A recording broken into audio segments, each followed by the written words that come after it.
bukan dan kau bukakan kau Bapakku, Bapa yang kekal, yang takkan kau biarkan, kau biarkan aku hanya sendirian.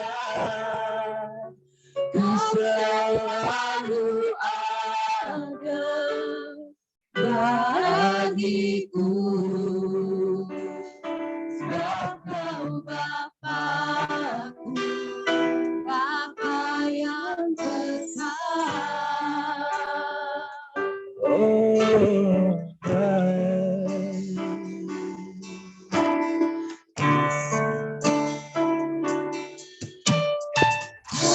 Kasih yang sempurna,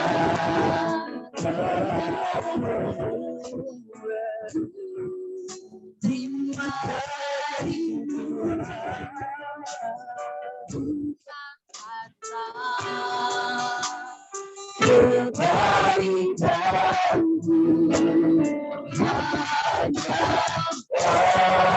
oleh kasih karunia yang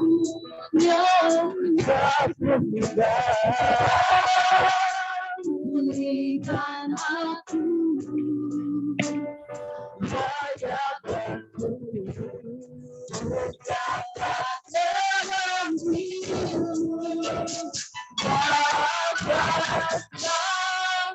bumi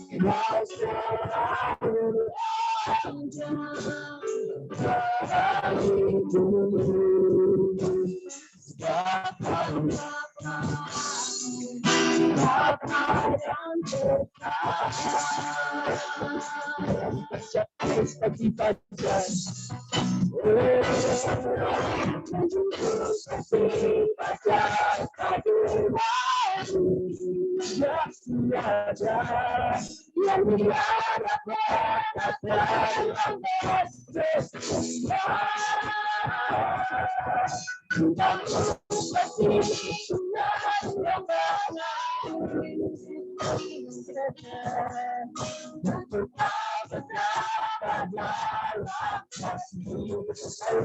menjadi kependapatan untuk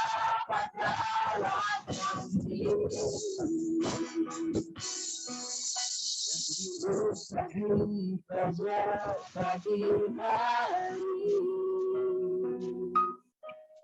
yang tiada pernah terlambat bersinggah. Cintamu seperti sungai yang mengalir,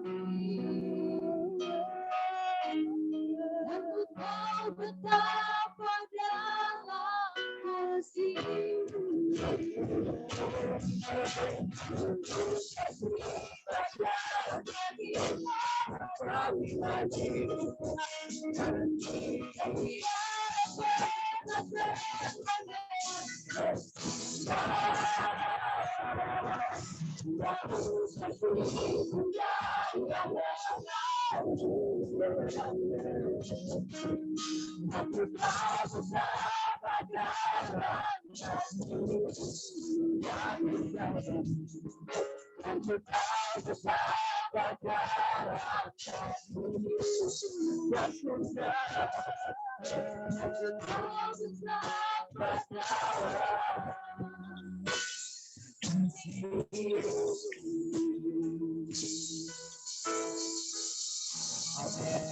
Masih semangat memuji Tuhan.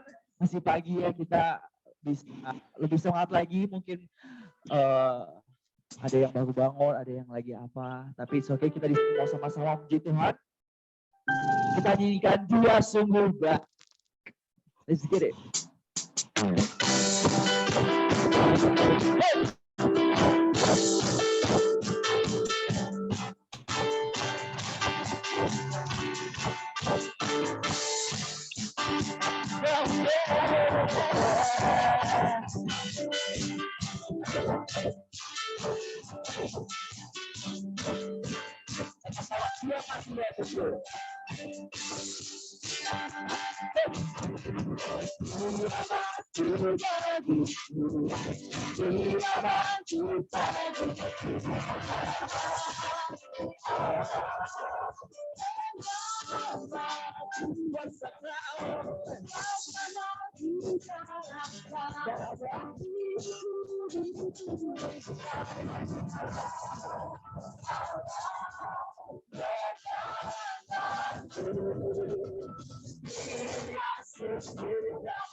Ya, seperti biasa, mari kita berfellowship dulu satu sama lain.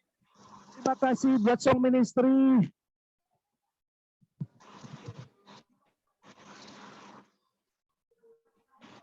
Jadi yang 1, 2, 3, 4 berarti digedein ya. 4 ya, digedein. Terima kasih. Thank you. Tapi kurang kedengeran bassnya. Kurang. Iya. Iya, ucapkan selamat pagi. Selamat hari Minggu.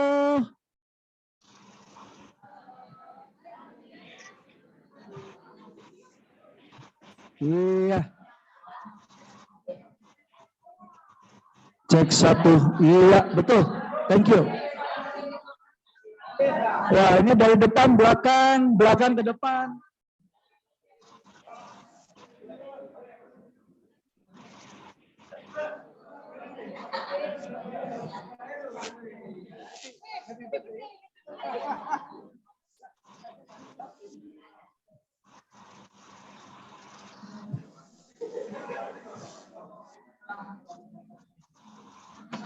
Iya.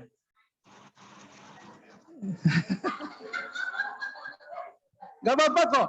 Ini masih belum khotbah dimulai, it's okay. Ya. Iya, selamat pagi semua saudara-saudari yang dikasihi Tuhan. Sangat bersuka cita ya bisa kembali ketemu dengan kita semua. Mari kita mulai terlebih dahulu dengan berdoa bersama. Terima kasih Tuhan untuk kami hari ini boleh datang menghadap kepada Bapa yang sangat mengasihi kami. Hari ini waktu kami datang ke ruangan ibadah itu adalah seperti ruang tamu Tuhan. Dan Engkau adalah tamu yang agung itu. Seperti selayaknya seorang tuan rumah yang mau menyambut tamu yang agung. Kami semua di sini perlu menyiapkan hati kami terlebih dahulu. Untuk datang lebih awal. Untuk kami mau saling menyambut satu sama lain.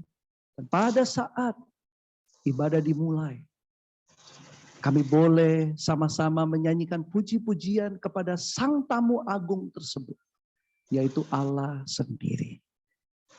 Bapak, terima kasih kalau 5 bulan telah berlalu, kita memasuki bulan yang baru di bulan Juni. Kalau kami pikirkan Tuhan, apa yang sudah kami bertumbuh selama 5 bulan terakhir ini? Apa hal-hal yang telah kami dengar, yang telah kami pelajari, yang telah kami secara pribadi melihat kesaksian daripada orang-orang di sekitar kami, atau bahkan diri kami pribadi, apa hal-hal yang kami ingin lakukan lebih lagi buat Engkau, Sang Juru Selamat kami, yang telah menyelamatkan kami dan menebus dosa-dosa kami. Bapak, itu adalah pemikiran dan evaluasi yang saya secara pribadi lakukan setiap minggunya untuk melihat progres yang terjadi. 1 minggu ini perlu menjadi minggu yang lebih baik daripada minggu yang kemarin. 1 bulan ini perlu menjadi seorang yang lebih baik daripada bulan yang kemarin. Karena kami tahu Tuhan, hidup kami ini enggak lama. Enggak pernah tahu Tuhan kapan Engkau akan memanggil kami semua. Tapi yang kami tahu Tuhan, kami hidup adalah untuk mempersiapkan hari kematian kami. Tuhan, sungguh hamba berdoa untuk keluarga Bapak Ridwan Kamil dan seluruh keluarga. Bagaimana Ariel saat ini sampai sekarang tidak diketemukan. Bapak duka seorang ayah. Saya melihat Tuhan bagaimana dia setiap hari mengikuti tim SAR untuk mencari mungkin mayat daripada anaknya sendiri. Tuhan, kami nggak akan pernah tahu kapan Engkau akan memanggil kami dengan cara yang seperti apa. Tapi Tuhan, biarlah kami memiliki sikap untuk mempersiapkan diri kami bahkan sebelum Engkau memanggil. Tuhan, biarlah kami semua bertumbuh terus-menerus melihat bahwa Engkau memberikan kesempatan, waktu, dan kasih karunia yang luar biasa buat kami semua. Tuhan, kiranya kami betul-betul menggunakan setiap kesempatan untuk mengejar kekudusan, mengejar pertumbuhan. Biarlah waktu seperti ini kami bisa pakai untuk merenungkan firman-Mu, kami bisa pakai untuk dapat melihat rencana Engkau dalam hidup kami, dan apa yang akan kami lakukan untuk bisa sesuai dengan firman-Mu itu. Biarlah firman yang sebentar lagi akan dibagikan dapat menyentuh hati kami, membuka hati dan pikiran kami, supaya dapat melihat siapa Engkau sebenarnya dan apa yang Engkau dapat lakukan dalam kehidupan setiap daripada orang yang percaya dan mengikuti Engkau. Terima kasih Bapak, bantu hamba supaya dapat memberikan pelajaran sesuai dengan apa yang Engkau kehendaki. Dalam nama Yesus kami berdoa dan mengucap syukur. Amin. Amen. Selamat datang sekali lagi. Pada pagi hari ini kita memiliki satu tema yang baru, yaitu The Greater Works. Dan saya masih ingat minggu yang lalu waktu pendeta muda Markus. Ini kalau dilihat dari usianya udah nggak muda lagi ya. Oke, tapi karena belum pendeta penuh, kita panggilnya PDM. Ya, bagaimana beliau memberikan pelajaran buat kita semua untuk melihat apa sih kehidupan seorang yang punya hikmat daripada Tuhan. Kelihatan dari mana sih? Oh, dari tingkah lakunya, dari kehidupan sehari-harinya, hubungan suami dan istri dengan anak-anaknya dan lain sebagainya. Biarlah hikmat daripada Tuhan itu betul-betul terlihat di dalam hidup kita semua di sini. Oke, kita di sini tiap minggu dengar firman, tiap hari bahkan tuh bersaat teduh ya. Tapi kiranya bahan yang kita terima itu betul-betul mengubahkan kita menjadi seseorang yang lebih baik dari hari ke hari. Nah, pada bulan ini kita memiliki tema yang berbeda. Jadi kalau bulan kemarin itu greater wisdom atau hikmat yang bertambah-tambah, tapi bulan ini dengan hikmat yang Tuhan tambahkan, seharusnya kita lebih mengerti pekerjaan-pekerjaan apa yang kita mau lakukan lebih lagi buat Tuhan kita. Oke, itu adalah tema kita pada bulan Juni ini. Kita akan belajar bersama-sama dari Injil Yohanes. Jadi seluruh jemaat akan bersaat teduh dari Injil Yohanes. Wah bro, itu saya buku sudah baca dari semenjak saya kecil. Betul. Oke, saya secara pribadi baca Injil Yohanes nggak tahu udah berapa kali. Tapi uniknya setiap kali mempelajari buku atau apapun ya, Injil atau tulisan di dalam Alkitab, dengan situasi hati yang berbeda, dengan situasi yang berbeda yang sedang dihadapi, kok insight-nya juga berbeda. Ya, pernah rasakan seperti itu. Nah, saya berharap pada bulan ini kita mendapatkan insight-insight yang berbeda.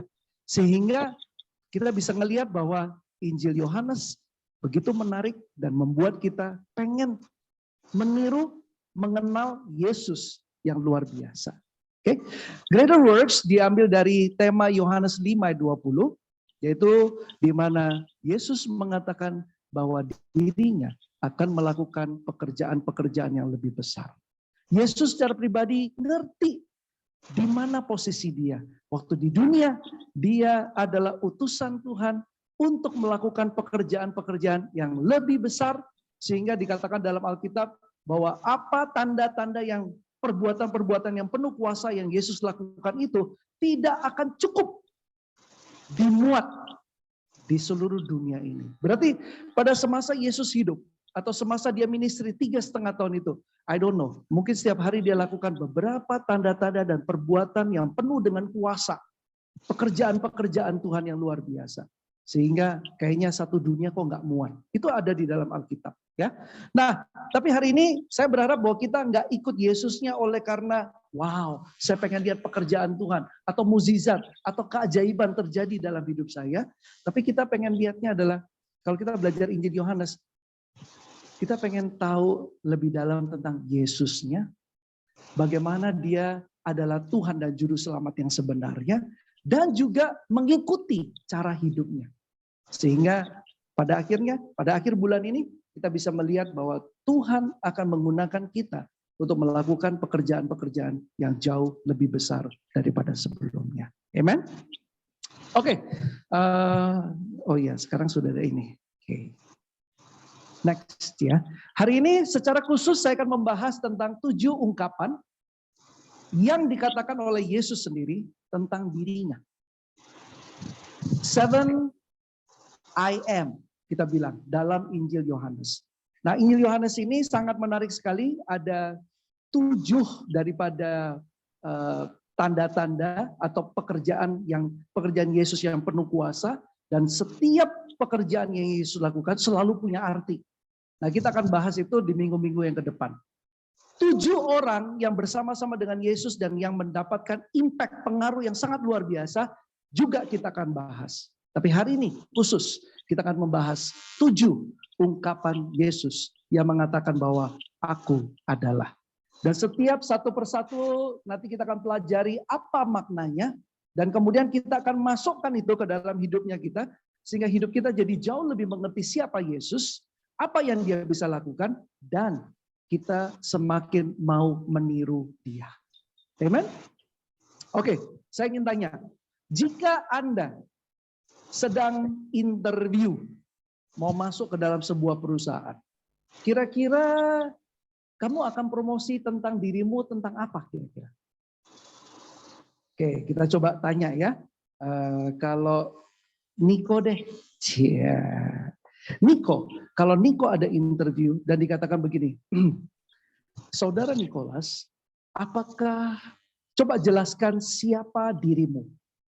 Apa kelebihanmu? Ya, kira-kira Niko akan jawab apa? Saya pilih Niko karena dia paling pede di dalam keluarga kita ya. Oke. Apa Niko akan bilang? Iya. Saya adalah apa gitu.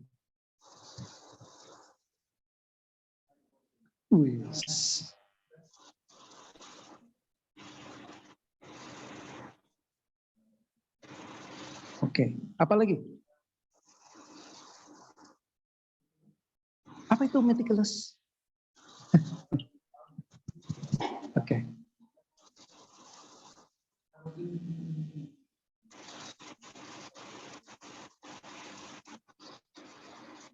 Amin. Kita kasih tepuk tangan dulu ya. Thank you. Oke, kita tanya yang di belakang. Ini yang biasa suka interview itu siapa ya? Di antara kita semua di sini. Yang karyawannya sampai ribuan. Tidak lain dan tidak bukan adalah Bro Maspi. Bro Maspi, kira-kira kalau Anda dibalik, biasanya kan suka interview orang toh. Sekarang nih Anda di interview dan ada sebuah perusahaan yang baru. Ini bukan Alfamart, tetapi GKDI Mart contohnya ya. GKDI Mart lagi membuka lowongan branch manager di seluruh Indonesia, contohnya ya. Coba sebutkan Bro Maspi, bagaimana atau apa yang menggambarkan tentang Anda?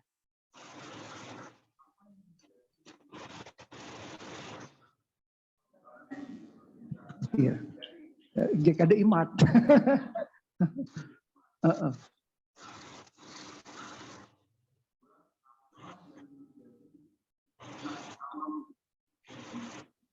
Oke. Nah sekarang kalau dibalik, sekarang Mas Pi promosi tentang dirimu sendiri. Saya adalah apa tuh?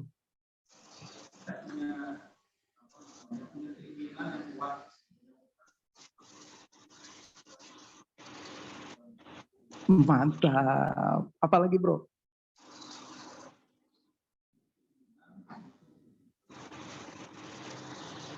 Mantap. Wah kalau kayak gitu udah langsung gimana? Kita terima nggak? Oh puji dulu. Puji dulu. Iya. Oke. Ya. Jadi mengapa saya kasih gambaran seperti itu ya? Karena kalau kita interview, itu kalau ketemunya karyawan atau calon karyawan yang begini, coba jelaskan tentang diri Anda.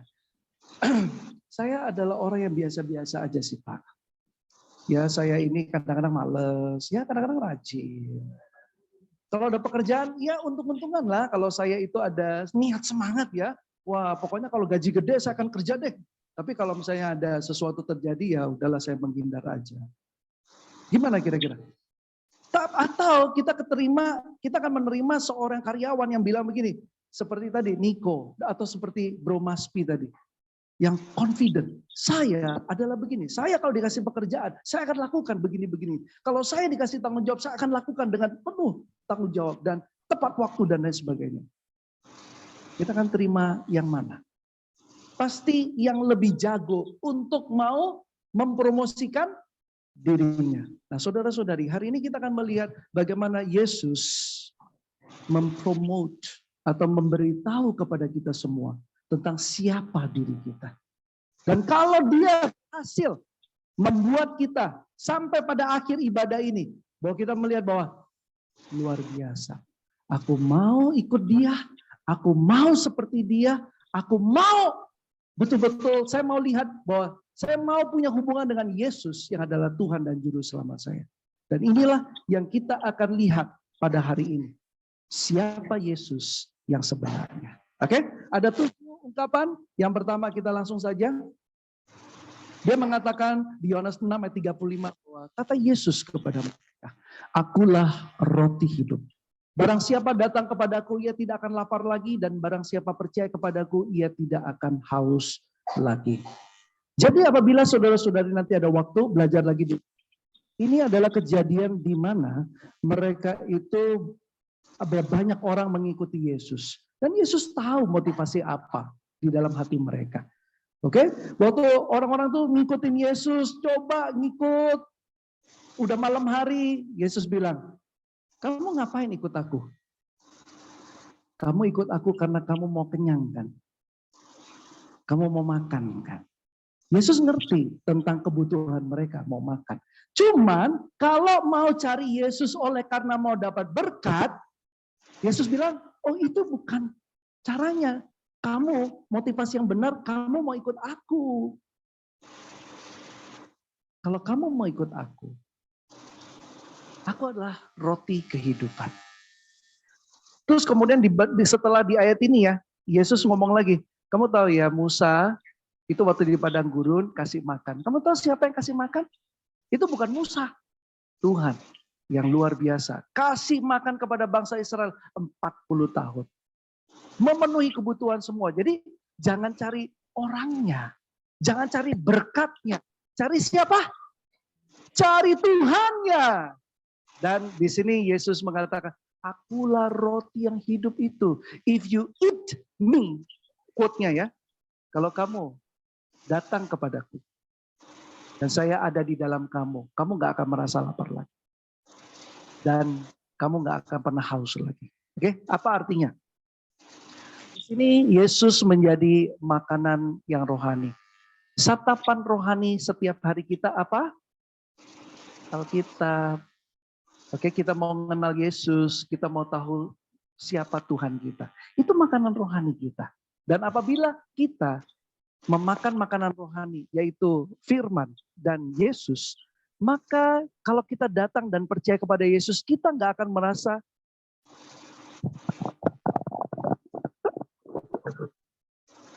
bahwa kita akan haus dan lapar kembali.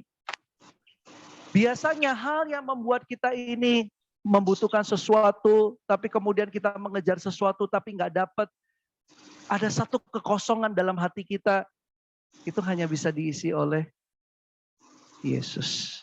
Kalau kita merasa lapar akan sesuatu, lapar akan kasih sayang, lapar akan pertemanan, lapar akan rasa tenang dan rasa damai. Oleh karena apa? Mungkin kita belum makan roti yang hidup itu.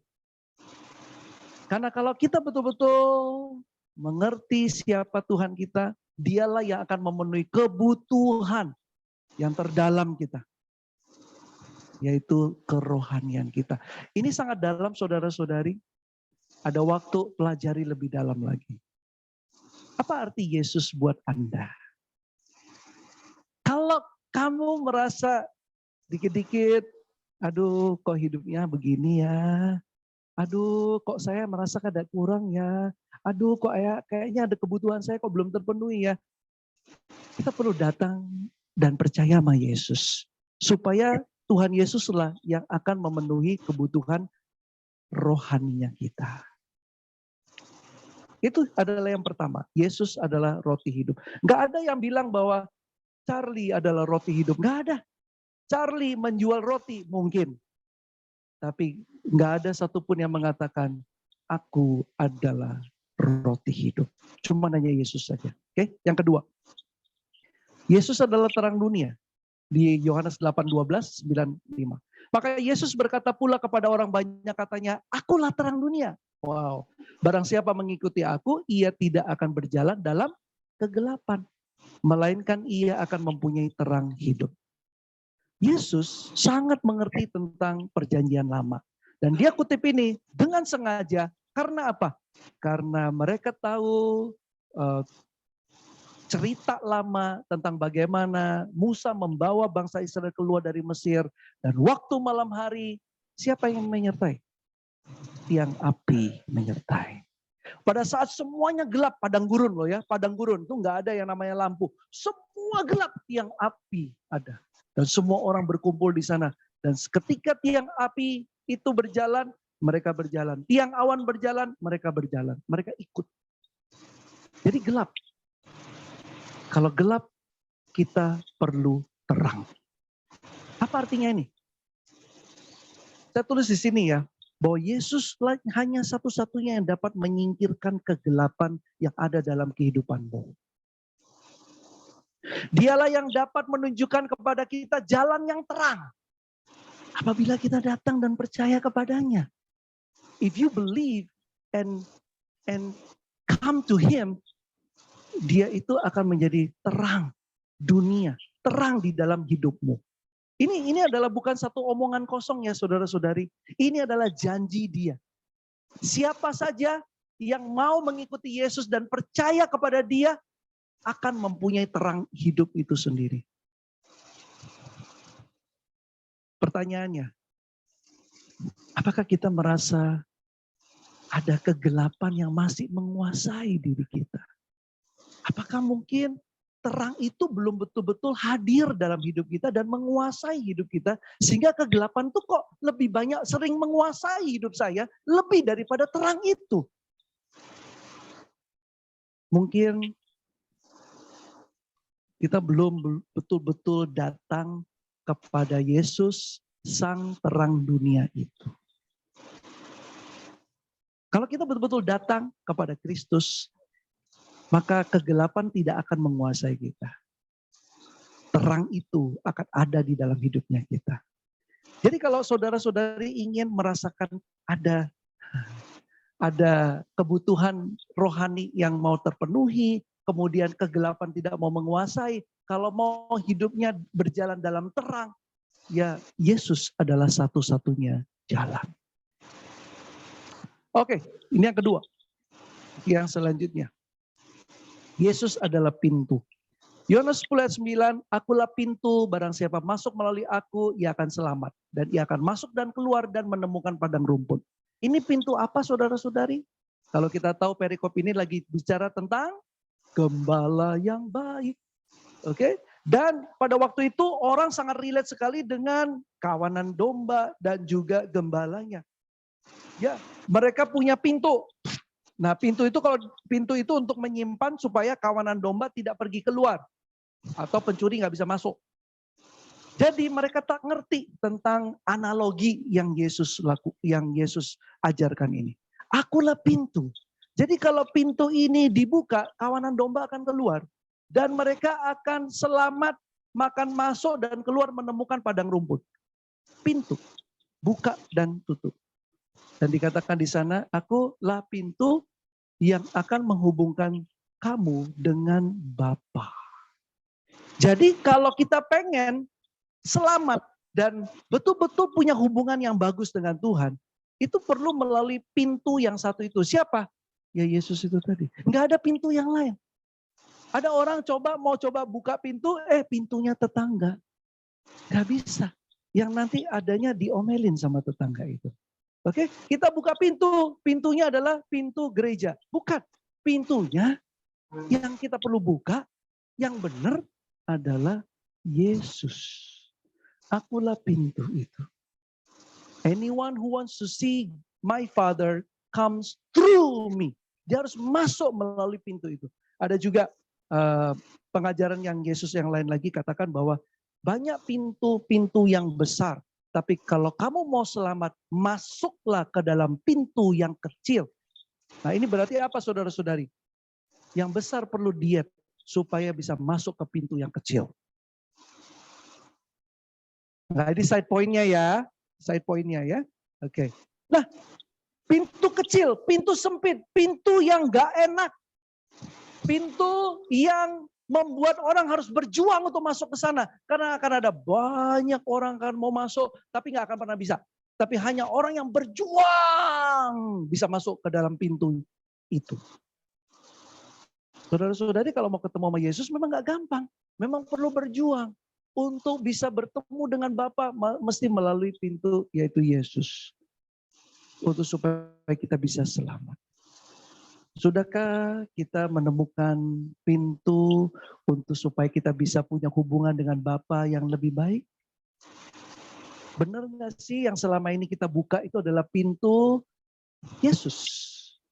Pintu di mana kalau saya buka pintu itu saya bisa makin dekat sama Tuhan, saya makin bisa punya pikiran atau hikmat dari Tuhan, saya bisa melawan dosa, saya bisa berubah, saya bisa punya attitude atau sikap yang lebih baik. Pintu, satu-satunya pintu adalah Yesus. Hari ini begitu banyak orang yang sering datang ke ibadah. Tujuannya adalah saya mau dengar firman. Tapi sesudah pulang, apa yang kita lakukan? Kalau di Kisah Para Rasul 17 ayat 11, orang Yahudi di Berea, attitude-nya, sikapnya berbeda.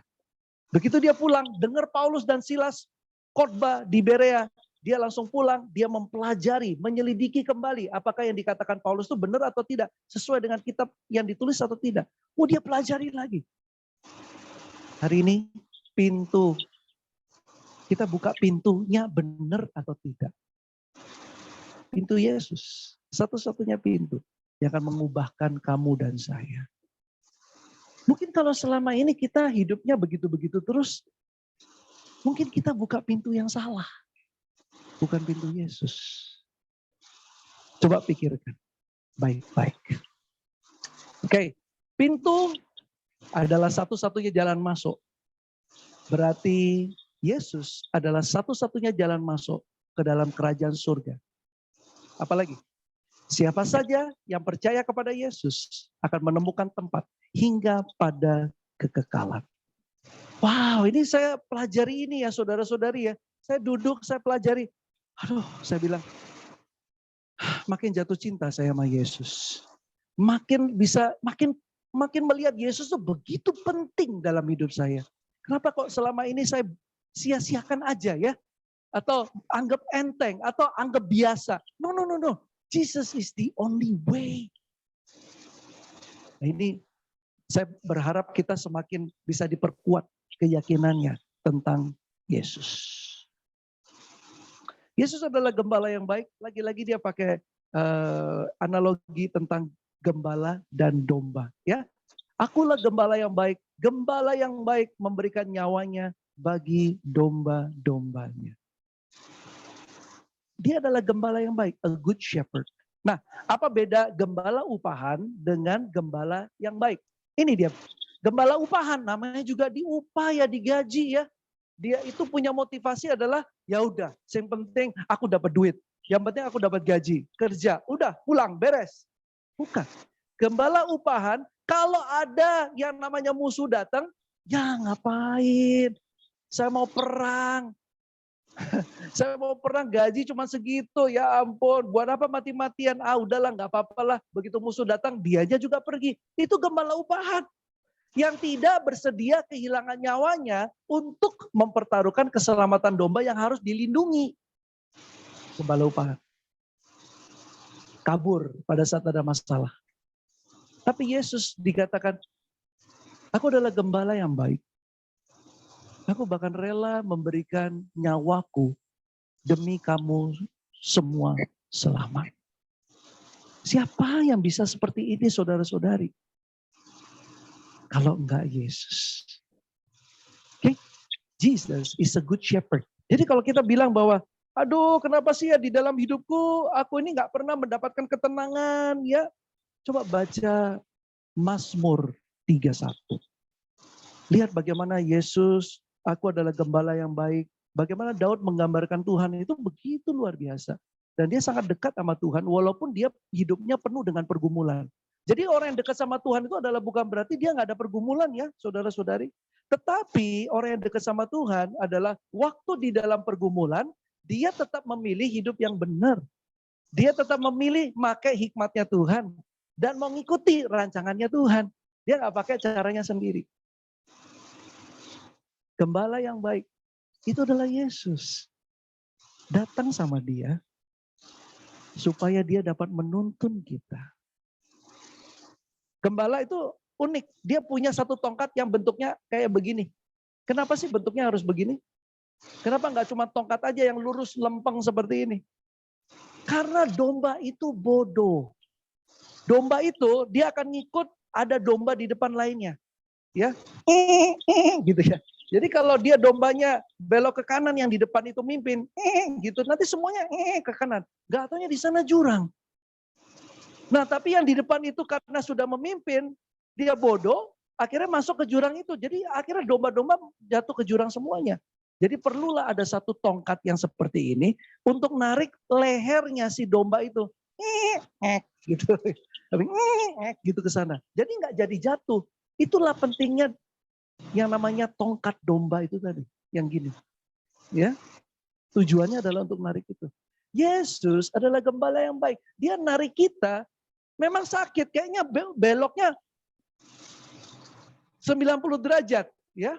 Beloknya itu kok kayaknya saya mau ke sana tapi dibelokin ke sana. Itu tujuannya adalah supaya menghindarkan kita dari banyak hal-hal yang membuat kita sendiri jatuh. Mau nggak dipimpin sama gembala yang agung? Mau nggak dipimpin sama Yesus? Mau nggak dipimpin sama firman? Kalau kayak gitu, berarti kita kalau lihat firman, aduh aku tuh maunya begini, tapi Yesus maunya apa? Oh, gembala yang baik menyerong, menggait lehernya kita untuk ngikut apa yang baik. Apa yang Tuhan mau. Gembala yang baik akan menuntun kita selalu untuk mendapatkan keadaan yang jauh lebih bagus. Karena dia adalah Tuhan, kita bukan. Kita manusia yang berdosa. Dan kita perlu dituntun. Siapa penuntunmu saudara-saudari? Siapa yang kamu ikuti hari ini saudara-saudari? Siapa gembalamu hari ini? Saya berharap itu adalah Yesus. Yesus adalah gembala yang baik. Kita perlu belajar dari Yesus untuk menjadi gembala yang baik. Oke, yang berikutnya. Yesus adalah kebangkitan dan hidup. Yohanes 11 ayat 25, jawab Yesus, akulah kebangkitan dan hidup, barang siapa percaya kepadaku, ia akan hidup walaupun ia sudah mati. Saudara-saudari, kalau kita lihat cerita ini, cerita tentang siapa? Baca lagi, tentang Lazarus. Lazarus seorang yang miskin, hidupnya meminta-minta, dan kemudian dia luka-luka, luka-lukanya dilalerin dan lain sebagainya, akhirnya mati. Apakah cerita itu? Itu bukan. Bukan. Oke, yang mana? Betul sekali. Ya, itu bukan cerita itu. Semua udah bilang, ya. Kan Yesus adalah gembala yang baik. Oke, Charlie bisa salah loh. Tapi kamu lihatnya kepada Yesusnya. Ini adalah membangkitkan Lazarus adiknya Maria dan Marta. Jadi itulah saat dimana Yesus datang. Dia sangat tergerak hatinya. Marta nangis. Tapi sangat tergerak hatinya lebih lagi ketika Maria datang. Ya, lihat koneksi between the two. Ya, Marta, ya Yesus oke. Tapi begitu Maria datang, langsung hatinya gundah gulana. Dan akhirnya langsung membangkitkan Lazarus. Jadi di hadapan Yesus itu apa? Yesus itu dia adalah Tuhan atas segala bentuk kehidupan. Orang mati bisa dia bangkitkan. Tapi dia nggak pernah kan mematikan orang? Nggak pernah. Kenapa? Karena tujuan dia datang adalah untuk membuat orang itu hidup. Bukan untuk membuat orang mati. Ya. Ini adalah satu hal yang sangat luar biasa, saudara-saudari. Setelah Yesus membangkitkan Lazarus dari kematian, ini membuktikan bahwa dia berkuasa atas kematian dan juga kebangkitan. Siapa yang bisa mati dan kemudian bangkit kembali? Siddhartha Gautama? Muhammad? Enggak ada. Maaf saya ngomong begitu ya. Tapi ini semua adalah bukan yang bisa mati dan bangkit daripada kubur. Satu-satunya cuman hanya Yesus. Jadi itu adalah satu keyakinan kita semua akan siapa Tuhan kita. Dia bisa mengendaki seseorang bangkit jika hal tersebut adalah sesuai dengan kehendaknya. Nah, untuk membangkitkan orang kan sangat sulit sekali. Dan itu bisa dia lakukan. Kasih kita kerjaan bisa nggak? Kasih kita karyawan yang bagus bisa nggak? Kasih kita perubahan bisa nggak? Semuanya bisa. Tetapi asalkan kita betul-betul percaya kepada Dia. Ya, saudara-saudari, Yesus adalah kebangkitan dan hidup. Oke, yang berikutnya, Yesus adalah jalan dan kebenaran dan hidup. Ini lebih dalam lagi. Kalau tadi kebenaran dan kebangkitan dan hidup, yang ini adalah aku jalan dan kebenaran dan hidup. Jadi ini paralel semuanya. I am the way, I am the truth, and I am the life. Ini komplit. Kalau misalnya makan nasi Padang, komplit, paket komplit. Mengapa? Dia dalam pasal ini yang saya paling suka, dia menyatakan dirinya bahwa dia hanyalah satu-satunya jalan untuk mau masuk, akses masuk kepada Bapa di surga. He is the only way. He is the way. Kalau kita mau pergi ke surga, kita mau punya hubungan dengan Bapa, kita perlu datang sama Dia karena Dia adalah kebenaran itu sendiri. Yang kita tiru adalah jalannya Yesus, hidupnya Yesus, kebenaran yaitu firman Tuhan, yaitu Yesus itu sendiri. Nothing less, nggak berkurang daripada itu. Oke, hari ini jalan yang biasa kita tempuh pakai jalan apa, saudara-saudari? Waktu kita lagi ada menghadapi masalah, jalan keluarnya pakai jalan siapa, saudara-saudari? Kalau kita hidup, itu hidupnya dituntun oleh apa? Kebenarankah? Atau diri kita, atau pemikiran kita, atau perasaan kita. Jesus is the only way and the truth and the life. Coba pikirkan lagi betapa dalamnya ayat-ayat yang Yesus secara pribadi katakan ini. Kita mau sampai kepada penghujungnya, Yesus adalah pokok anggur yang benar. Akulah pokok anggur yang benar dan Bapakkulah penguasanya. Ini kalau dilihat satu perikop ini, saya suka. Karena dikatakan di sana, jika kamu tinggal di dalam aku tinggal di dalam kamu, maka kamu akan berbuah banyak. Karena akulah pokok anggur yang benar. Di luar aku, dia bilang apa? Di luar aku, kamu nggak bisa berbuah. Kamu nggak bisa berbuah secara rohani. Nggak bisa melakukan banyak hal yang besar buat Tuhan. Kalau nggak di dalam Kristus. Nggak bisa. Karena setiap ranting itu harus melekat pada pokok. Jika mau hidup dan mau berbuah. Oke? Kalau kita nggak melekat sama Tuhan. Bagaimana kita bisa betul-betul berbuah di dalam Tuhan. Satu hal yang saya selalu pikirkan, apa buah saya yang saya persembahkan buat Tuhan? Dari hidup saya ini, apa yang saya produksikan buat Tuhan? Apa yang saya hasilkan buat Tuhan saya? Saya duduk termenung, saya bilang, aduh Tuhan kok masih banyak banget ya hal-hal yang kayaknya saya masih utang sama Engkau. Kayaknya gak habis-habis. Saya pengen berbuah jiwa, saya pengen buah pertobatan, saya pengen buah roh, saya pengen. Tapi saya tahu harus betul-betul hidup melekat kepada Dia. Baru kemudian bisa ada perubahan-perubahan itu. Kalau enggak bisa. Enggak bisa. Pada akhirnya, oleh sebab itu, kita perlu tinggal di dalam Tuhan. Di dalam Yesus. Dan Yesus di dalam kita. Kita akan berbuah banyak. Saudara-saudari coba lihat selama 5 bulan terakhir ini. Ya, Januari, Februari, Maret, April, Mei. Ya. Buah apa yang kita hasilkan buat kemuliaan Tuhan? Apa hal-hal yang kita lakukan yang kita secara bangga mengatakan bahwa God, this is for you. Tuhan, saya lakukan ini buat Engkau. Ini loh hasilnya Tuhan. Ini loh yang saya lakukan buat Engkau Tuhan. Ini loh saya memuliakan Engkau Tuhan. Sehingga kita bisa dengan bangga mengatakan bahwa Engkau adalah pokok anggur saya. Dan saya ini adalah ranting yang melekat benar-benar sama Engkau. Wow. Coba ya saudara-saudari, kita evaluasi hidupnya kita. Kita coba lihat apakah kita benar-benar sudah melekat kepada Yesus, sang pokok anggur yang benar. Kita tahu dalam diri kita ada kelemahan tapi juga tahu bahwa di luar juga ada banyak kesempatan untuk kita melakukan banyak hal-hal yang baik. Kita ada pergumulan, tetapi ada banyak pekerjaan-pekerjaan yang kalau kita lakukan, itu dapat membuat kita berbuah. Kita ngerti itu.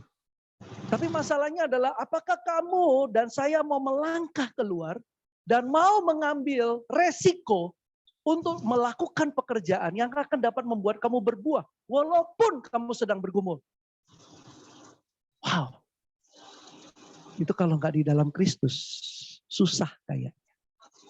Tapi apabila di dalam Kristus, semuanya itu akan bisa ada berhasilnya. Saya mau cerita tentang seseorang yang sangat berpengaruh. Tapi sebelumnya, saya pengen kalian lihat ayat ini. Aku berkata kepadamu, sesungguhnya barang siapa percaya kepadaku, ia akan melakukan juga pekerjaan-pekerjaan yang aku lakukan. Bahkan pekerjaan-pekerjaan yang lebih besar daripada itu. Ini perkataan Yesus. So, if you trust me, if you believe me, do greater things. Kalau kamu percaya sama aku, kamu lakukan pekerjaan yang saya lakukan, kata Yesus. Dan bahkan pekerjaan yang jauh lebih besar daripada saya. Contohnya apa? Dulu nggak ada internet. Dulu itu kalau mau pergi dari travel ya, dari satu ke kota, mereka Yesus naik apa? Keledai, jalan kaki gitu ya, naik kereta. Tapi jadi terbatas banget untuk mau melakukan pekerjaan-pekerjaan. Tapi sekarang, wah kalau mau pergi aja tinggal naik pesawat, naik kereta, naik mobil, ya tinggal bayar biayanya aja ya. Dulu mau ketemu sama orang di luar negeri nggak bisa, di luar kota nggak bisa, mau ketemu sama saudara kita di luar kota nggak bisa. Sekarang bisa pakai video call, bisa lihat wajahnya, ngobrol langsung, seolah-olah kita berhadapan-hadapan. Bisa kan? Dulu nggak ada. Dan itu adalah pekerjaan-pekerjaan yang jauh lebih besar. Hari ini saya banyak mendengar kabar baik bagaimana saudara-saudari bisa mengajar Alkitab kepada orang di luar kota. Itu luar biasa. Oke, single-single bisa ada H2O dengan single-single di seluruh Nusantara. Wow, luar biasa. Makanya sekarang banyak terjadi persilangan pacaran. Oke, berpasangannya persilangan. Wih, ada yang dari mana? Dari Bekasi, itu Avandi ya. Itu bisa pacaran sama orang di Palangkaraya, coba. Itu bisa jauh-jauh gitu. Ya kan? Ada yang dari Balikpapan, married sama di Medan. Kemarin Audi memberkati di sana. Oh, Balikpapan, Medan. Gitu. Wah, pokoknya macam-macam deh. Itu semua kemungkinan bisa terjadi sekarang. Dulu nggak ada. Jadi kalau gitu, kalau dulu terbatas, tapi dengan hati yang tulus yang mau melakukan pekerjaan yang lebih lagi buat Tuhan. Dan mereka bisa, apalagi hari ini. Dan sekarang dengan teknologi, dengan berbagai banyak kemudahan, kita harusnya bisa lebih. Saudara-saudari, hatinya. Hatinya yang kita perlu untuk ubahkan dan tumbuhkan. Ini adalah Sir Nicholas Winton. Dia lahir 19 Mei 1909 di British, di Inggris. Dan meninggal 1 Juli 2015. Coba usianya berapa tahun? Michael, usia berapa tahun? Matematika jago kan? Ih, hebat ya. 106. Betul sekali. Oke, bisa dirubah, mau di setup untuk mau buat videonya silakan. Saya akan cerita sedikit tentang Sir Nicholas Winton. Di usia 106 tahun, dia mendapatkan banyak penghargaan dari Ratu Elizabeth. Saya akan bacakan sembari multimedia akan mengeset itu ya. Saya bacakan biografinya. Dia adalah seorang pekerja kemanusiaan Britania yang menyelamatkan 664 anak-anak. Dan kebanyakan diantaranya adalah anak-anak Yahudi. Dia menyelamatkan dari Cekoslowakia Nazi pada awal Perang Dunia Kedua, yaitu dengan cara melalui operasi yang bernama Kinder Transport, yaitu anak-anak yang ditransportasi dari Cekoslowakia pergi ke Inggris. Dan dia lakukan itu dengan diam-diam. Tidak ada publikasi, tidak diketahui oleh bahkan pemerintah Inggris sekalipun. Dia telah menyelamatkan 664 anak. Dan sudah tersebar, nggak tahu kemana. Satu hari, istrinya yang bernama Grit, dia menemukan catatan hariannya di loteng rumah pada tahun 1988. Itu bertahun-tahun sesudah dia melakukan tindakan penyelamatan itu.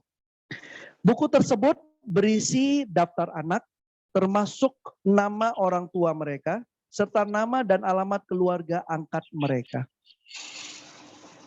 Kemudian istrinya Greta mengirimkan surat kepada alamat-alamat tersebut. Ternyata ada 80 anak Winton ya, anak yang diselamatkan Winton diketahui berada di Britania.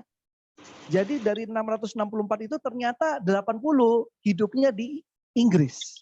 Yang lainnya sudah tersebar nggak tahu kemana. Itunya ada ya, sudah ya. Oke. Aksinya baru dikenal luas secara internasional melalui episode program televisi BBC yang berjudul That's Life tahun 1998. Bayangkan ya, 10 tahun kemudian baru ada publikasi. Jadi apa yang dilakukan oleh Sir Nicholas Winton tidak diketahui oleh orang-orang sampai pada akhirnya 98. Saat itu Sir Nicholas Winton diundang sebagai penonton. Lalu buku Winton diperlihatkan dan kisah hidupnya diceritakan. Pembawa acara Esther Ranson bertanya, apakah di antara penonton ada yang merasa diselamatkan dan berhutang budi oleh Winston? Puluhan penonton pun berdiri dan mengucapkan terima kasih kepada Winston. Mari kita tonton. Back here is the list of all the children. This is Vera Diamant, now Vera Gissing. We did find her name on Berganti his nama, list. menjadi Vera Vera Gissing Gissing. is with us here tonight. Hello, Vera.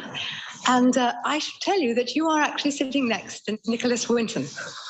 Dia tidak tahu bahwa di sana adalah orang-orang yang dia selamatkan.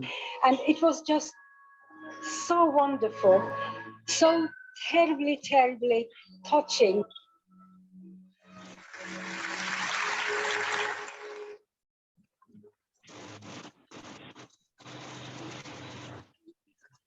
Can I ask, is there anyone in our audience tonight who owes their life to Nicholas Winton? If so, could you stand up, please? Wow.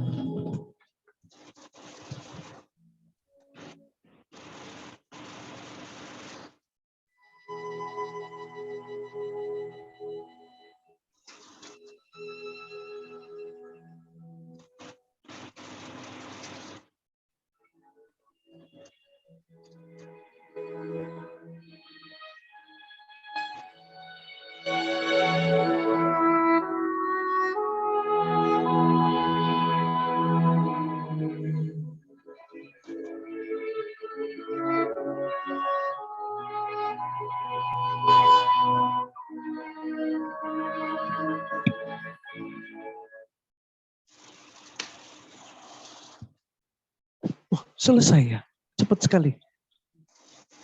Oke, saudara-saudari, apa yang kita bisa belajar dari kisah kehidupan Sir Nicholas Winton ini? Dikatakan di quote-nya ya, saya baca, dia bilang, pada mulanya waktu saya melakukan itu adalah bukan sesuatu yang menyenangkan. Tapi setelah berpuluh-puluh tahun kemudian, saya baru bisa merasakan kesenangan itu pada saat dia bertemu dengan orang-orang yang dia selamatkan. Brother dan sisters, Sir Nicholas Winton menggunakan hidupnya adalah untuk dapat membantu orang. Menyelamatkan anak-anak. 664 anak dia selamatkan. Semua ada data, nama, alamat, dan di mana orang yang mengadopsi anak-anak tersebut. Dia menggunakan hidupnya adalah untuk menyelamatkan orang. Saya ingin tanya saudara-saudari, dalam hidupmu yang satu kali ini aja, berapa banyak orang yang kamu ingin selamatkan?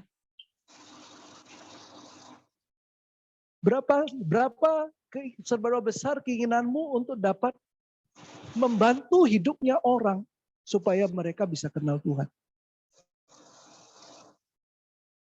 Dan bayangkan perasaan Sir Nicholas Winton waktu dia melihat ada orang-orang yang berdiri yang dia selamatkan dan semua bertepuk tangan kepada dia. Bayangkan kalau orang-orang yang kamu bantu satu hari nanti, mereka berdiri dan bilang, thank you bro, thank you sister, karena kamu udah bantuin saya waktu dulu. Terima kasih kalau kamu nggak nginjilin saya, kalau kamu nggak ngajarin saya Alkitab, kalau kamu nggak konselingin saya, kalau kamu nggak ngajarin saya nggak akan pernah bisa jadi seperti ini. Dan banyak orang akan berdiri dan bilang thank you bro kepada kita semua. Dan ini semua bisa terjadi apabila kita saudara-saudari ada di dalam Kristus Yesus. Saya ingin mengajak kita semua dalam hidup kita yang cuma satu kali ini aja. Berkaryalah buat Tuhan. Do something for God. Lakukan pekerjaan-pekerjaan yang orang bisa lihat bahwa Tuhan menggunakan hidupmu. Sehingga mereka bisa lihat bahwa ada Tuhan di dalam hidup kita semua. Next please, saya ada satu hal yang saya ingin katakan bahwa saya pengen banget membantu sebanyak mungkin orang. Gak peduli saya jadi pelayan jemaat, saya jadi pendeta atau tidak, tapi itu adalah hidup saya. Karena saya tahu hidup saya telah ditebus sama Tuhan. Saya udah ngikut Yesus yang sangat membanggakan saya. 7 I am tadi itu sangat luar biasa. Dan saya jadi tambah dalam keyakinan saya tentang Tuhan kita. Yesus Kristus. Saya ingin kasih tahu sama kalian tentang, saya pengen sekali saya wanita berbuah lebih banyak lagi.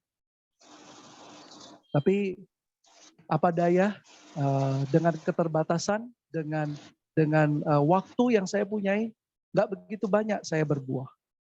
Tapi saya mengingat-ingat berapa banyak buah yang saya berikan kepada Tuhan yang sampai hari ini masih bisa setia di Batam maupun Cirebon. Dan ini adalah daftarnya. Kok Cirebon duluan ya? Harusnya Batam duluan ini. Oke, ya udah. Saya masih ingat ketemu sama Sunlip di restoran. Dan kemudian Sunlip belajar Alkitab, menjadi murid. Dan dengan Facebook ketemu dengan Erlina. Dan akhirnya Erlina dan Jun bisa menjadi murid Yesus. Saya sangat semangat bisa ketemu dengan Yohan.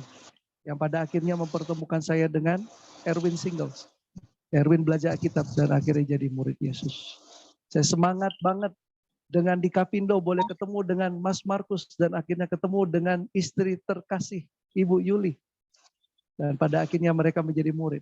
Kedua anak mereka, Grace dan Evo, Agus dan Nela, Hendik dan Dewi, adalah buah-buah mereka. Dan menjadi cucu-cucu saya. Mary, ada waktu di mana waktu jahit pakaian sekolahnya Joe sama Nico, ketemu dengan satu orang penjahit. Dan penjahit bilang, ada loh satu keluarga yang saat ini sedang mau dibantu. Satu keluarga waktu itu dulu datang, tapi Mary yang nyangkut. Saat ini Hendra dan Mingchen sedang belajar Alkitab. Ini 5 tahun yang lalu bisa ketemu dengan Bro Heru. Dan akhirnya berapa tahun yang lalu Bro Heru boleh menjadi bagian di dalam keluarga kita bersama dengan BK. Yunus dan Lilis. Yunus sedang bergumul. Lilis juga. Oke, lebih lagi Joe dan Nico. Oke, ini adalah list yang di Batam. Saya ngundang Hasan. Hasan nggak tahu buahnya berapa di Batam. Kemudian mengundang Ezra di Gramedia bersama dengan Saud. Ezra jadi murid Yesus. Ezra mengundang Petrus. Petrus jadi murid Yesus. Saya khotbah di PD Diamond. Ada James pemain keyboard. Saya undang dia. Hanya memberitakan kabar baik saja. James mau belajar kitab, datang ke Baktian, jadi murid. Kemudian mengundang Ronald adiknya, dan ada 2 adiknya juga yang menjadi murid. Waktu main pingpong di Batam, ketemu dengan Oscar, main pingpong, spend time, sampai jam 2 malam, makan pecel lele. Jadikan dia murid. Dan waktu di Solo, dia berbuah David dan istrinya. Dan kemudian dia berbuah lagi kakaknya, yang ada di Amerika, Mason dan istrinya. So, this is the things yang bagi saya ini adalah yang membantu saya untuk semangat. Bahwa hidup saya dipakai, digunakan oleh Tuhan. Gak peduli saya ada di mana. Tapi saya mau berbuah untuk Tuhan saya. Saya membayangkan satu hari nanti apabila kita berada di surga bersama-sama. Dan saudara-saudara kita akan bersama-sama merayakan kemenangan itu. Dan kita sama-sama memuji Tuhan di surga satu hari nanti. That's my wish untuk kita semua. Oke, saya ingin tutup dengan 7 pernyataan Yesus tentang dirinya. Aku adalah roti hidup, terang dunia, pintu, gembala yang baik, kebangkitan dan hidup, jalan dan kebenaran dan hidup, pokok anggur yang benar. Saudara-saudari, dengan pernyataan Yesus ini, Yesus telah mempromot atau dia telah memberitahu siapa diri dia sebenarnya. Dan tidak ada satupun yang seperti Yesus. Percaya kepada dia, datang kepada dia, betul-betul lakukan hal-hal yang Yesus lakukan. Hidupmu akan dijaga sama Tuhan sesuai dengan apa yang Yesus janjikan kepada kita semua. Semoga ini dapat membantu kita. Minggu depan kita akan belajar hal yang lain lagi. Berkaryalah buat Tuhan, brothers dan sisterku. Betul-betul lakukan pekerjaan yang Yesus lakukan. Maka Tuhan akan menyertai kita semua. Saat ini kita akan mempersiapkan diri kita. Sebelum menerima perjamuan kudus, saudari kita akan memberikan puji-pujian buat kita semua. Silakan.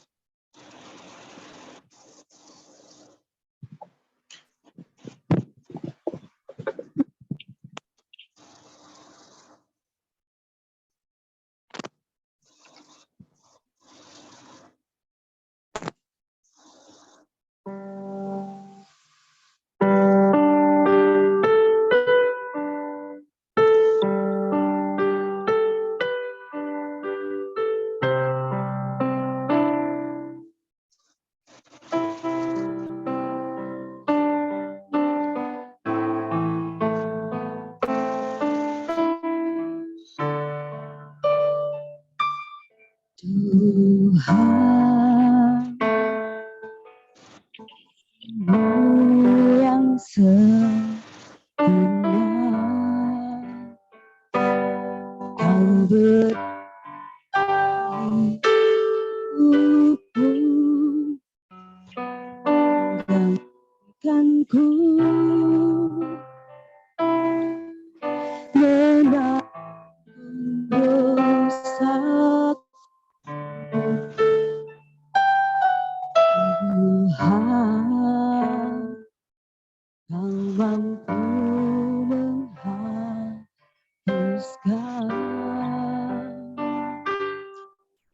segala kesalahan dengan darah-Mu yang kudus mulia. Buatku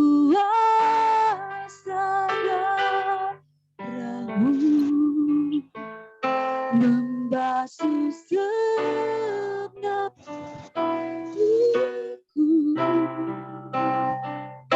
Engkau menghidupkan aku. Sungguh mulia kuasa darah-Mu. Mari kita sama-sama menyanyikan Tuhan, kasih-Mu yang sempurna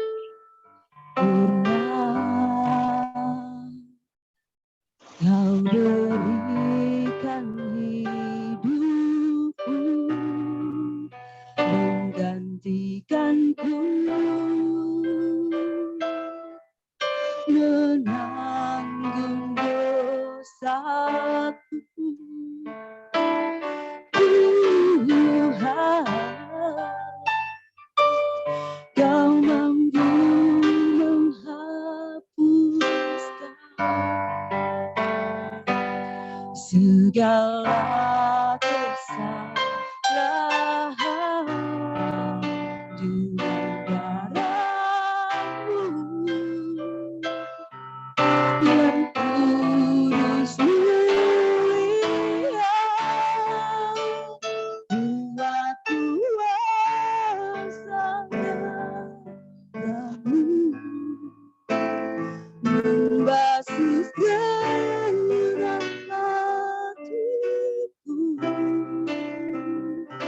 Engkau menghidupkan aku. Sungguh mulia kuasa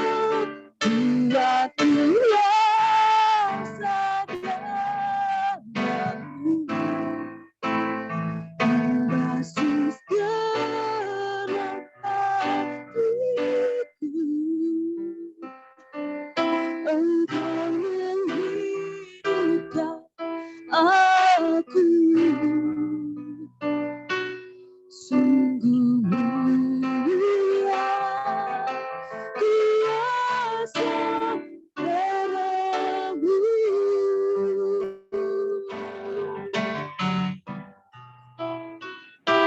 Sungguh mulia kuasa darah-Mu.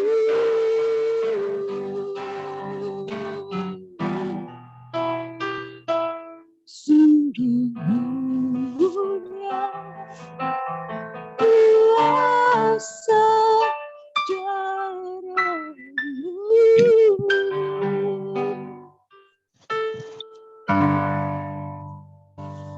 Thank you, Ibu Erlina. Kita akan sama-sama mengadakan perjamuan kudus. Kita angkat roti kita. Saya akan bacakan di 1 Korintus pasal ke-11. Sebab apa yang telah kuteruskan kepadamu telah aku terima dari Tuhan, yaitu bahwa Tuhan Yesus pada malam waktu ia diserahkan mengambil roti, dan sesudah itu ia mengucap syukur atasnya, ia memecah-mecahkannya dan berkata, inilah tubuhku yang diserahkan bagi kamu. Perbuatlah ini menjadi peringatan akan aku. Mari kita makan roti yang melambangkan tubuh penderitaan Yesus.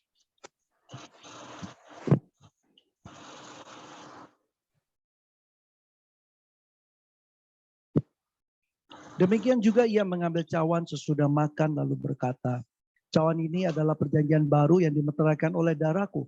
Perbuatlah ini menjadi, setiap kali kamu meminumnya menjadi peringatan akan aku. Mari kita minum anggur yang melambangkan darah pengorbanan Yesus. Sebab setiap kali kamu makan roti ini dan minum cawan ini, kamu memberitakan kematian Tuhan sampai ia datang. Mari kita berdoa. Bapa kami yang baik, terima kasih Tuhan untuk siang hari ini. Kami mengucap syukur karena Engkau berikan kami waktu untuk bisa merenung, mendengarkan pujian yang berisi bagaimana hati kami ini perlu kembali kepada Engkau, bahwa Engkau adalah satu-satunya jalan keluar bagi kami semua. Dan sangat relate Tuhan dengan apa yang kami pelajari hari ini tentang 7 ungkapan atau pernyataan Yesus tentang dirinya sendiri. Tuhan, benar-benar Engkau dapat diandalkan. Engkau adalah Allah yang menjadi pusat perhatian dan sumber kehidupan buat kami semua. Bapak, Engkau sangat ingin untuk dapat menjadi roti kehidupan, pintu, terang dunia, jalan, kebangkitan, kebenaran, dan hidup. Engkau ingin menjadi gembala kami. Engkau ingin menjadi pokok anggur kami. Sekarang tergantung kami hari ini. Bagaimana kami berjuang juga untuk mau dipimpin oleh Engkau. Mau tetap melekat kepada Engkau. Ada bagian yang kami perlu lakukan Tuhan. Untuk kami bisa senantiasa hidup dan juga dapat dipakai oleh Engkau. Tuhan, Engkau tadi mengatakan di Yohanes pasal 15 bahwa kita tinggal percaya saja sama Engkau dan melakukan pekerjaan-pekerjaan yang Yesus lakukan. Dan bahkan pekerjaan-pekerjaan yang lebih besar. Tuhan, itu adalah janji Engkau. Engkau akan menyertai Tuhan. Engkau akan memenuhi kebutuhan kami. Engkau juga akan memakai kami semua digunakan sebagai alat untuk memuliakan Bapa di surga. Tuhan, Engkau adalah satu-satunya fokus kami untuk kami bisa tiru, imitate dengan baik.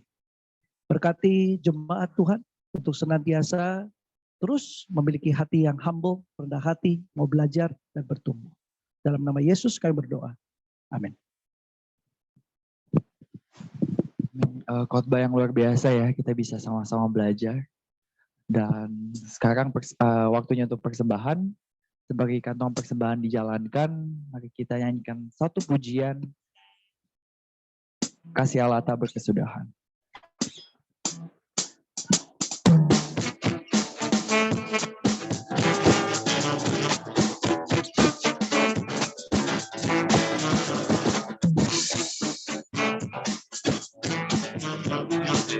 Kasih Allah tak berkesudahan.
Kasih Allah.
Ya, yang pertama kita applause dulu lah buat Songbin kita. Luar biasa. Buat Asher, wah luar biasa. Ya, multimedia, luar biasa. Thank you ya. Terutama juga buat Tuhan kita Yesus Kristus yang memenangkan hidup kita. Ya. Melalui pengajaran-pengajaran, melalui pastor kita senior Charlie. Luar biasa ya, luar biasa. Senang ya, ini khotbahnya jengkelin. Ya, jengkelinnya apa? Gak ada yang gak nangis. Berarti yang gak nangis, berarti nggak dengerin. Memaksa. Ini yang saya catat ya. Kehendak Tuhanlah yang perlu menguasai dan mengendalikan hidupmu karena Yesus satu dalam firman. Dan Roh Kudus yang akan memampukan kita melakukan kehendak Bapa melalui hidup kita di bumi yang mempermuliakan Tuhan kita Yesus Kristus. Jadi Tuhan Yesus sekarang sudah nggak ada sama kita. Bahkan ngerti juga enggak kita. Tapi firman-Nya ada dalam hidup kita. Tinggal dalam firman, gimana caranya? Iya, engkau akan dimampukan melalui Roh Kudus. Pakailah setiap benih yang kecil yang ditanam dalam hati dan pikiranmu menghasilkan kehendak Tuhan. Jadi saya dan saudara dari firman tadi ada 7 Tuhan Yesus yang luar biasa. Itu kalau ada kata ada 1 benih yang itu pakailah. Ya. Untuk menghasilkan buah-buah pertobatanmu, menghasilkan buah-buah roh, dan menghasilkan jiwa-jiwa. Karena benih itu Tuhan telah tanam dalam dirimu, tinggal engkau lakukan siram, rawat, dan pertumbuhan akan diberi melalui Roh Kudus. Jangan pernah engkau abaikan benih yang kecil itu. Tapi biarlah benih yang kecil itu ada dalam hatimu, maka benih itu akan bertumbuh besar dan akan menghasilkan banyak buah-buah yang membuat engkau takjub di kemudian hari. Kita akan melihat pengumuman kita. Ya, sebelum kita membaca pengumuman yang pertama, kita bersyukur hari ini bulan yang pertama di bulan ke-6 tanggal 5 brother kita, ya, minggu pertama tanggal 5 brother kita Mr. Heru diberikan kepercayaan sama Tuhan berulang tahun. Ya, luar biasa ya. Bulan-bulan kemarin ada istri dari Ko Edi, Leni. Nah, mana Leni? Nah, ada Ola, ada ya. Oh, vaksin ya. Ada Ibu Maspi. Ya. Saat ini ya Ibu Maspi kan benar ya. Ibu Linsi berarti. Jadi kalau nggak kenal Ibu Maspi ya Mami Linsi ya. Nah, saat ini Pak Heru akan mengundang kita, betul ya Pak ya? Iya. Wis, istimewa. Setelah kita mendengar firman, kita tangis-tangisan, sebentar lagi kita akan pergi makan dan bergembira. Pengumuman pada minggu ke depan ada persembahan persepuluhan ke Yayasan Damai Sejahtera. Ya. Damai.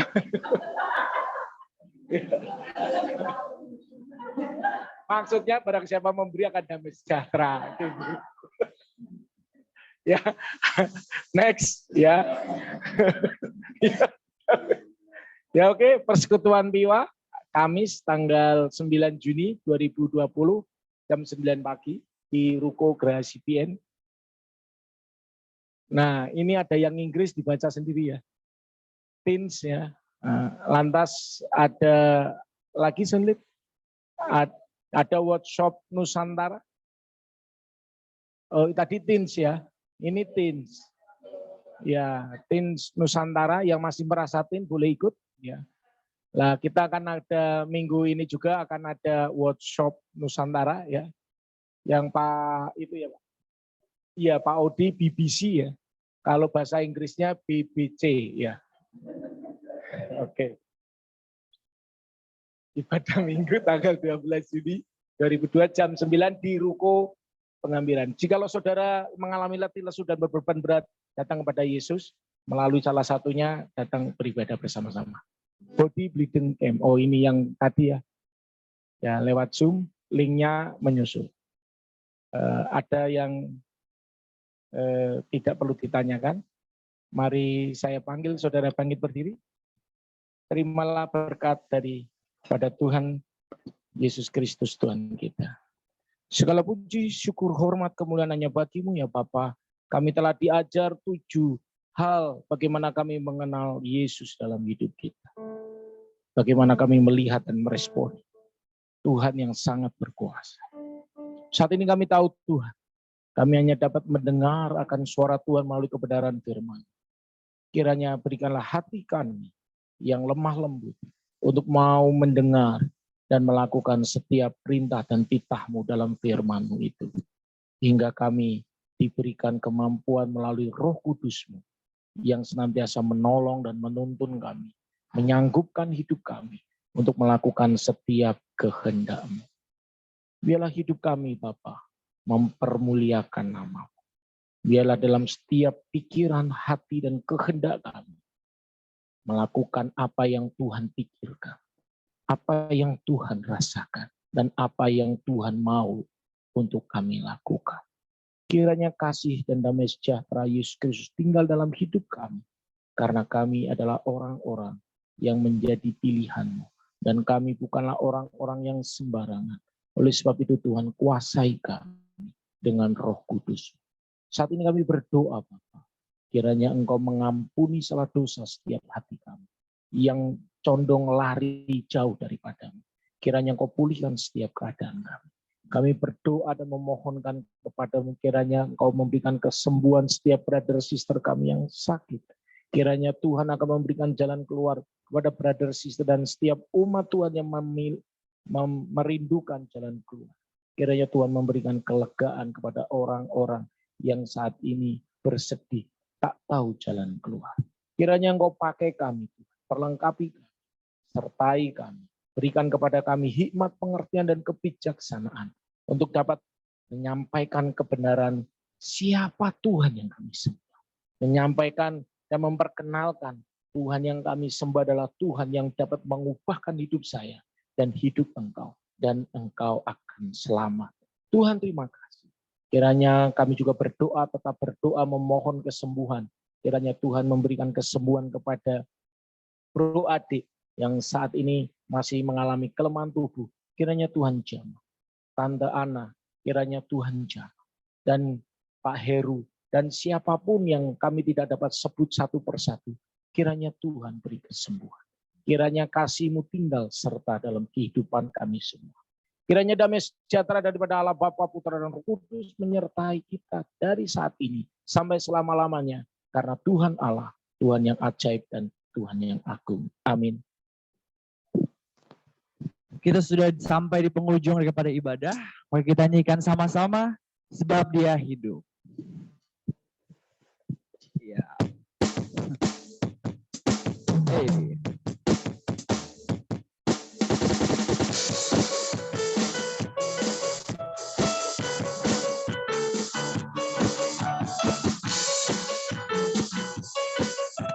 Iya, musik sekali lagi.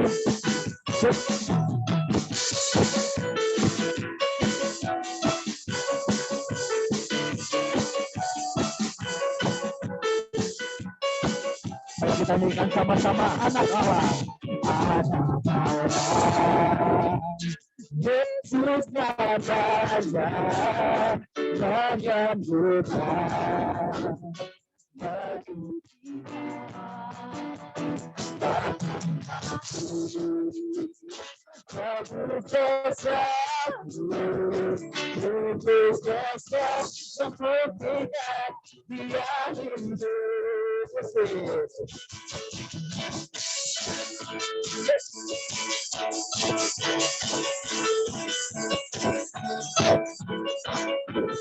Saksikan sekali lagi ada power.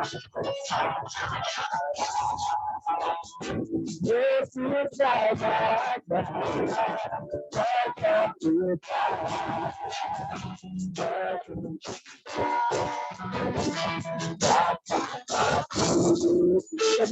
kita.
Kita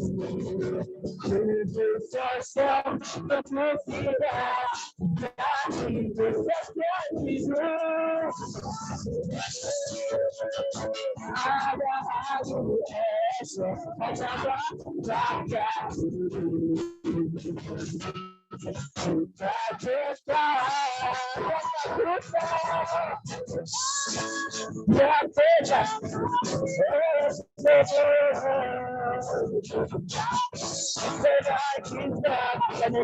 hari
Mari kita berfellowship.